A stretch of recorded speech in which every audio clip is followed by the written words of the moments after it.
ಈ ದಿವಸ ಲೋಕೋಪಯೋಗಿ ಇಲಾಖೆಯಿಂದ ಸುಮಾರು 3.5 ಕೋಟಿ ವೆಚ್ಚದಲ್ಲಿ ವೃತ್ತವನ್ನು RP ವೃತ್ತವನ್ನು ಕಾಮಗಾರಿಕೆಯನ್ನು ಕೈಗೆತ್ತಿಕೊಂಡಿದೆ. ಮತ್ತು ಹ್ಯಾಂಡ್ ಪೋಸ್ಟಿಂದ ಕೋಟೆ ಟೌನ್ ಹೊರಗಡೆ ಕೃಷ್ಣಾಪುರ ಸರ್ಕಲ್ವರೆಗೆ ಡಬಲ್ ರಸ್ತೆಯನ್ನು ಕೂಡ ನಾವು 3.5 ಕೋಟಿ ವೆಚ್ಚದಲ್ಲಿ ಬುದ್ಧಿಪೂಜನೆ ಇವತ್ತು ನಿರ್ಮಾಣವನ್ನು ಮಾಡಿದ್ದೀವಿ. ಜೊತೆಗೆ ಕೊಳ್ಳೇಗೌಡನಹಳ್ಳಿ ಸರ್ಕಲಲ್ಲೂ ಕೂಡ ಒಂದು ವೃತ್ತವನ್ನು ಮಾಡ್ತಕ್ಕಂಥ ಒಂದು ತೀರ್ಮಾನವನ್ನು ನಾವು ಮಾಡಿದ್ದೀವಿ. ಕೊಳ್ಳೇಗೌಡ ವೃತ್ತದಲ್ಲಿ ಕಾವೇರಿ ಸ್ಟ್ಯಾಚ್ಯೂವನ್ನು ಇಡ್ತಕ್ಕಂಥ ಒಂದು ವೃತ್ತವನ್ನು ಕೂಡ ನಾವು ಮಾಡಿದ್ದೀವಿ.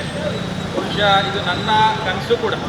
ಯಾರೇ ಒಬ್ಬರು ಶಾಸಕ ಅಂತಲೇ ಕನಸುಗಳನ್ನ ಕಾಣಬೇಕಂತೆ.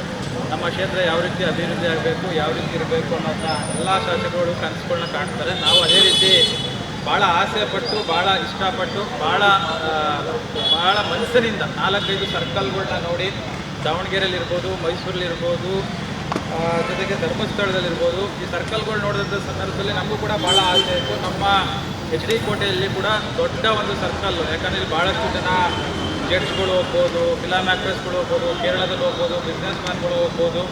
ಅದೇ ನೋಡಿದಂಥ ಸಂದರ್ಭದಲ್ಲಿ ಭಾಳಷ್ಟು ರಾಜಕಾರಣಿಗಳು ಕೂಡ, ರಾಷ್ಟ್ರಪತಿಗಳು ಕೂಡ, ರಾಜ್ಯಪಾಲರು ಕೂಡ ಹಲವಾರು ಬಾರಿ ನಮ್ಮ ತಾಲೂಕಿಗೆ ಭೇಟಿ ಮಾಡಿರೋದು ಕೂಡ ನಾವು ಕೇಳಿದ್ದೀವಿ. ಹಲವಾರು ರಾಜ್ಯಪಾಲರು, ತಮಿಳುನಾಡು ರಾಜ್ಯಪಾಲರು ಕೂಡ ನಮ್ಮ ಜಂಗಲ್ ಆರ್ಡರ್ಸ್ಗೆ ಬಂದಿದ್ದಾರೆ. ಬೇರೆ ಬೇರೆ ರಾಜ್ಯಪಾಲರು, ಆಂಧ್ರ ರಾಜ್ಯಪಾಲರು ಕೂಡ ಬಂದಿರ್ತಕ್ಕಂಥದ್ದು.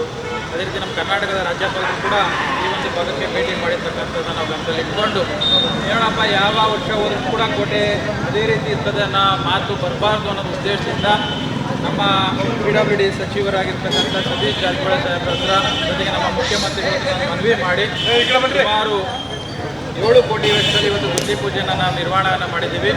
ಬಹುಶಃ ನೀವೆಲ್ಲರೂ ಕೂಡ ಧರ್ಮಸ್ಥಳಕ್ಕೆ ಹೋಗಿರ್ಬೋದು, ಧರ್ಮಸ್ಥಳ ನೋಡಿರ್ಬೋದು.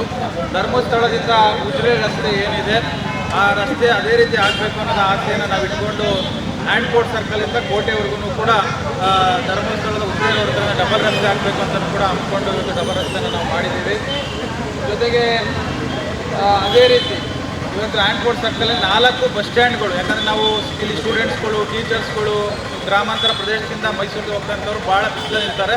ಇಲ್ಲ ಅಂಗಡಿ ಒಳಗಡೆ ನಿಲ್ತಿದ್ರು, ಮಳೆ ಬಂದರೆ ಅಂಗಡಿ ಒಳಗಡೆ ನಿಲ್ತಿದ್ರು. ಇದೆಲ್ಲವನ್ನು ಕೂಡ ನೋಡಿಕೊಂಡು ಸುಮಾರು 50 ಜನ ಕನಿಷ್ಠ ಬಸ್ ಸ್ಟ್ಯಾಂಡ್ ಒಳಗಡೆ ಕೂರ್ತಕ್ಕಂಥ ಒಂದು 4 ಒಂದು ಬಸ್ ಸ್ಟ್ಯಾಂಡ್ಗಳನ್ನ ನಾವು ಮಾಡಬೇಕು ಅಂತ ಆಸೆಯನ್ನು ಇಟ್ಕೊಂಡು ಇವತ್ತು ಆ ಒಂದು ಕಾಮಗಾರಿಕೆಗಳ ಬುದ್ಧಿ ಪೂಜೆನ ನಾವು ಮಾಡಿದ್ವಿ.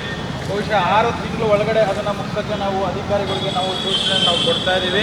ನಮ್ಮ ಜವಾಬ್ದಾರಿ ಏನಿದೆ, ಬುದ್ಧಿ ಪೂಜೆ ಮಾಡಿದ್ದೀವಿ. ಬಸ್ ಸ್ಟ್ಯಾಂಡ್ 4 ಭಾಗಕ್ಕೂ ಕೂಡ ಬಸ್ ಸ್ಟ್ಯಾಂಡ್ ನಾವು ಮಾಡ್ತಾ ಇದ್ದೀವಿ. 20 ಮೀಟ್ರ್ ದೂರದಲ್ಲಿ ಇಲ್ಲಿಂದ ಮೈಸೂರಿಗೆ ಹೋಗ್ತಕ್ಕಂಥದ್ದು ಒಂದು ಬಸ್ ಸ್ಟ್ಯಾಂಡು, ಮತ್ತು ಸರ್ಗೂರ್ಗೆ ಹೋಗ್ತಕ್ಕಂಥ ಬಸ್ ಸ್ಟ್ಯಾಂಡು, ಅಂತರಸಂತೆಗೆ ಹೋಗ್ತಕ್ಕಂಥ ಕೇರಳ ಬಾರ್ಡ್ಗೆ ಹೋಗ್ತಕ್ಕಂಥ ಬಸ್ ಸ್ಟ್ಯಾಂಡು, ಮತ್ತು ಕೋಟೆ ಟೌನ್ಗೆ ಹೋಗ್ತಕ್ಕಂಥ ಬಸ್ ಸ್ಟ್ಯಾಂಡು.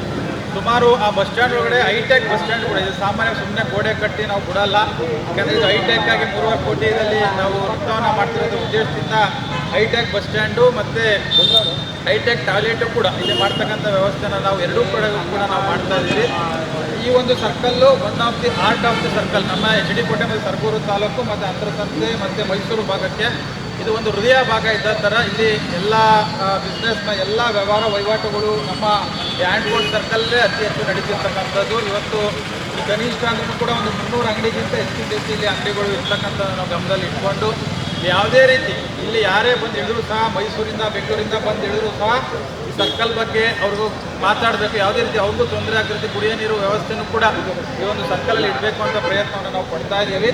ಅದರಿಂದ ಮುಂದಿನ ದಿನಗಳಲ್ಲಿ ಈ ಒಂದು ಸರ್ಕಲ್ ಒಂದು ಮಾದರಿಯಾಗಿರ್ತದೆ ನಮ್ಮ HD ಕೋಟೆ ತಾಲೂಕಿಗೆ ಅಂತ ಕೂಡ ಈ ಸಂದರ್ಭದಲ್ಲಿ ಪಾರ್ಕ್ ಮಾಡೋಕ್ಕೆ ನಮ್ಮ ಚೀಫ್ ಆಫೀಸರು ಮತ್ತು ಪೊಲೀಸ್ ಇಲಾಖೆ ಮತ್ತು PWD ಇಲಾಖೆ 3 ಇಲಾಖೆಯವರು ಮಾರ್ಕಿಂಗ್ ಮಾಡ್ತಾರೆ. ಈಗ ಏನೇನು ನಮ್ಮ ಫುಟ್ಪಾತು ಏನೇನು ಸೇರೈತೆ ಅದು ಮ್ಯಾಪು ಮತ್ತು ರೆಕಾರ್ಡ್ಸು ನಮ್ಮ ಚೀಫ್ ಆಫೀಸರ್ ಹತ್ರ ಇರುತ್ತೆ.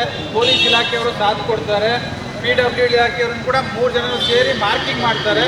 ಮಾರ್ಕಿಂಗ್ ಮಾಡಿದ ನಂತರ ಸರ್ಕಲ್ಲು ಇದನ್ನೆಲ್ಲ ಹಳೆ ಏನು ಕರ್ಬ್ ಸ್ಟೋನ್ಸ್ ಇದೆ ಇದನ್ನೆಲ್ಲ ನೀಟಾಗಿ ಒಂದು ಕಡೆ ಇಟ್ಟು ಜೋಡಿಸ್ಬೇಕಾಗ್ತದೆ. ಯಾವುದೇ ರೀತಿ ಇದು ಡ್ಯಾಮೇಜ್ಗಳು ಆಗದೆ ಜೋಡಿಸ್ಬೇಕಾಗ್ತದೆ.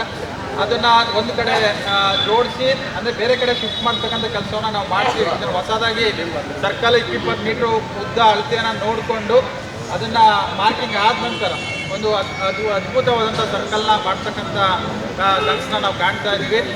ಭಾಳಷ್ಟು ಒಳ್ಳೆ ರಿಸಲ್ಟ್ ಬರ್ತದೆ ಅಂತಲೂ ಕೂಡ ನಾನು ಅಂದ್ಕೊಂಡಿದ್ದೀನಿ. ಅಂದರೆ ಉತ್ತಮವಾದಂಥ ರಿಸಲ್ಟ್ ಸಿಗಲಿ. ಇದಾದ ನಂತರ ಮತ್ತೆ ಹ್ಯಾಂಡ್ ಪೋಸ್ಟ್ ಇದೆ, ಸರ್ಗೂರ್ಗೆ ಡಬಲ್ ರಸ್ತೆ ಬೇಡಿಕೆ ಇರ್ತಕ್ಕಂಥದ್ದು. ಅದನ್ನು ಕೂಡ ಮುಂದಿನ ದಿವಸದಲ್ಲಿ ನಾನು ಮಾನ್ಯ ಮಂತ್ರಿಗಳ ಜೊತೆ ಮುಖ್ಯಮಂತ್ರಿಗಳ ಜೊತೆ ಚರ್ಚೆ ಮಾಡಿ, ಯಾಕಂದರೆ ಸೇತುವೆಗೆ ನಮ್ಗೆ 50 ಕೋಟಿ ಬೇಕು. ಯಾಕಂದರೆ ಒಂದು ಏನು ತುಮಸಗೆ ಸೇತುವೆ ಇದೆ, ಆ ಕಡೆ ಈ ಕಡೆ ಎರಡೂ ಬಸ್ಸು ಪಾಸ್ ಆಗಬೇಕು. ಈಗ ಆಲ್ರೆಡಿ ನೀವು ನಮ್ಮ ಕಬಿನಿ ಬ್ರಿಡ್ಜು ಭಾಳ ಜನ ನೋಡಿರ್ಬೋದು, ಸ್ಟೀಲ್ ಬ್ರಿಡ್ಜ್ ಯಾವ ರೀತಿ ನಡೀತದೆ ಅಂತ ಕೂಡ ತಾವು ನೋಡಿರ್ಬೋದು. ಅದೇ ರೀತಿ ಒಂದು ಸ್ಟೀಲ್ ಬ್ರಿಡ್ಜ್ನ ಈ ಒಂದು ಭಾಗಕ್ಕೂ ಕೂಡ ಕೊಡಬೇಕು ಅನ್ನೋದು ನಮ್ಮ ಆಸೆನೂ ಕೂಡ ಇದೆ. ಸೇಮು ಕಬಿನಿರ್ತಕ್ಕಂಥ ಸ್ಟೀಲ್ ಬ್ರಿಡ್ಜನ್ನ ನಮ್ಮ ತುಮಸೂರು ಸ್ಟೀಲ್ ಬ್ರಿಡ್ಜನ್ನ ಮಾಡಬೇಕು ಅಂತ ಅಂದ್ಕೊಂಡಿದ್ದೀವಿ. ಅದನ್ನು ಕೂಡ ಮುಂದಿನ ದಿನಗಳಲ್ಲಿ ಸ್ಯಾಂಕ್ಷನ್ ಆದ ತಕ್ಷಣ ಇದನ್ನು ಕೂಡ ಡಬಲ್ ರಸ್ತೆಯನ್ನು ಮಾಡ್ತಕ್ಕಂಥ ಪ್ರಯತ್ನವನ್ನು ನಾನು ಪಡ್ತೀನಿ ಅಂತ ಈ ಸಂದರ್ಭದಲ್ಲಿ ಮಾಧ್ಯಮದ ಮುಖಾಂತರ ನಮ್ಮ ಸರ್ಕಾರಕ್ಕೆ ಹಲವಾರು ಯೋಜನೆಗಳನ್ನು ಸರ್ಕಾರ ಕೊಟ್ಟಿದೆ.